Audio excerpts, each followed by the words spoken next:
Thank you very much. Thank you. Well, thank you, President Powers, Provost Fenves, deans, members of the faculty, family and friends, and most importantly, the class of 2014. It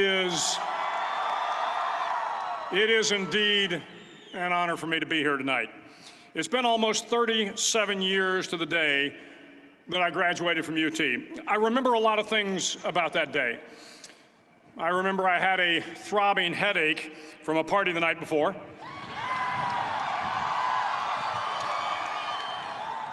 I remember I had a serious girlfriend, who I later married. That's important to remember, by the way. And I remember I was getting commissioned in the Navy that day. But Tổng thống Bauer, Hiệu trưởng Fenves, các thành viên của khoa, gia đình và bạn bè, và quan trọng nhất là lớp 2014, xin chúc mừng thành tích của các bạn. Đã gần 37 năm kể từ ngày tôi tốt nghiệp UT, tôi nhớ rất nhiều điều về ngày hôm đó. Tôi nhớ tôi đã bị đau đầu từ một bữa tiệc đêm hôm trước. Tôi nhớ tôi đã có một người bạn gái nghiêm túc mà sau này tôi kết hôn. Và điều quan trọng cần nhớ, và tôi nhớ rằng tôi đã được ủy nhiệm trong Hải quân ngày hôm đó. Of all the things I remember, I don't have a clue who the commencement speaker was, and I certainly don't remember anything they said. So acknowledging that fact, if I can't make this commencement speech memorable, I will at least try to make it short. Trong tất cả những điều tôi nhớ, tôi không biết ai là diễn giả của lễ tốt nghiệp hôm đó, và tôi chắc chắn không nhớ bất cứ điều gì về họ nói.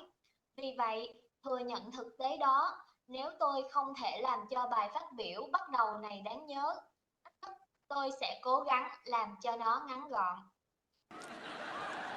So the university slogan is, what starts here changes the world. Well, I've got to admit, I kind of like it. What starts here changes the world.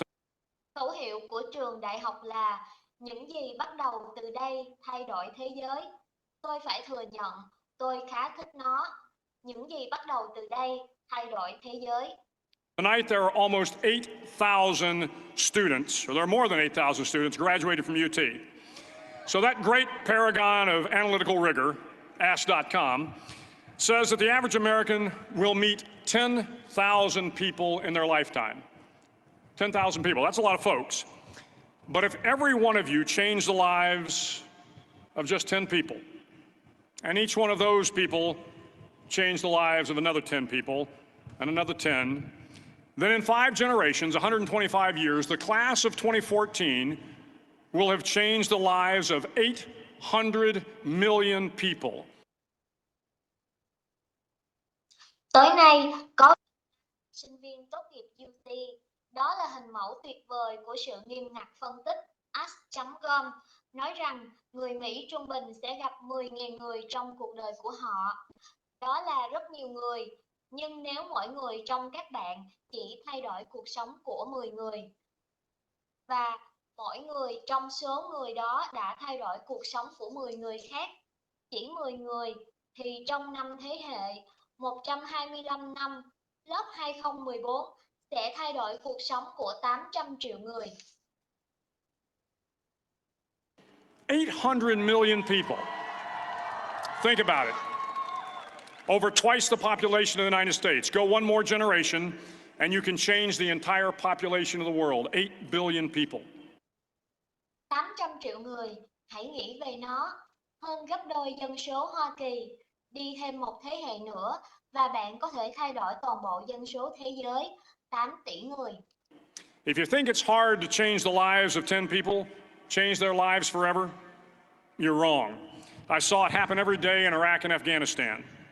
A young Army officer makes a decision to go left instead of right down a road in Baghdad, and the 10 soldiers with him are saved from a close-in ambush. In Kandahar province, Afghanistan, a non-commissioned officer from the female engagement team senses that something isn't right and directs the infantry platoon away from a 500-pound IED, saving the lives of a dozen soldiers. Nếu bạn nghĩ rằng thật khó thay đổi cuộc sống của họ mãi mãi, nhầm. Tôi đã thấy điều đó xảy ra mỗi ngày ở Iran và Afghanistan. Một sĩ quan quân đội trẻ đưa ra quyết định đi bên trái thay vì bên phải xuống một con đường ở Baghdad, và 10 binh sĩ trong đội của anh ta đã được cứu khỏi cuộc phục kích gần.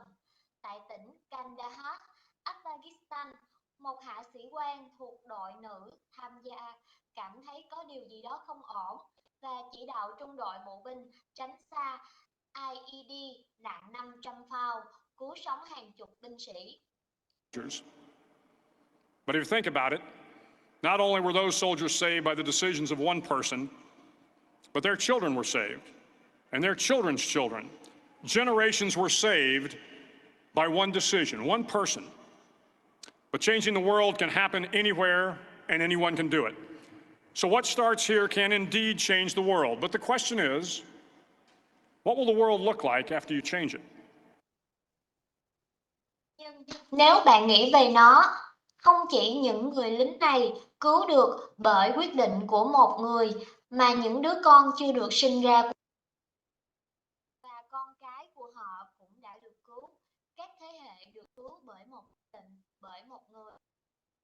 Thay đổi thế giới có thể xảy ra ở bất cứ đâu và bất cứ ai cũng có thể làm được.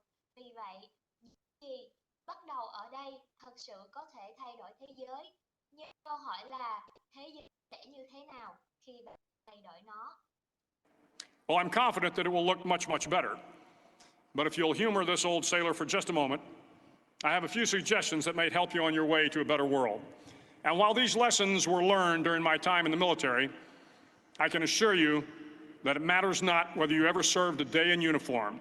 It matters not your gender, your ethnic or religious background, your orientation, or your social status. Our struggles in this world are similar, and the lessons to overcome those struggles and to move forward, changing ourselves and changing the world around us, will apply equally to all. Tôi tự tin rằng nó sẽ trông tốt hơn nhiều. Nhưng nếu bạn hài hước với người thủy thủ già này chỉ trong chốc lát, tôi có một vài gợi ý có thể giúp bạn trên con đường đến một thế giới đẹp hơn. Và trong khi những bài học này đã được học trong thời gian tôi ở trong quân đội, tôi có thể đảm bảo với bạn rằng việc bạn từng phục vụ một ngày trong quân phục không quan trọng. Nó không quan trọng giới tính của bạn, nền tảng dân tộc hay tôn giáo của bạn, định hướng của bạn hoặc địa vị xã hội của bạn. Cuộc đấu tranh của chúng ta trong thế giới này cũng tương tự nhau, và những bài học để vượt qua những cuộc đấu tranh đó và tiến về phía trước, thay đổi bản thân và thế giới xung quanh chúng ta sẽ áp dụng như nhau cho tất cả mọi người.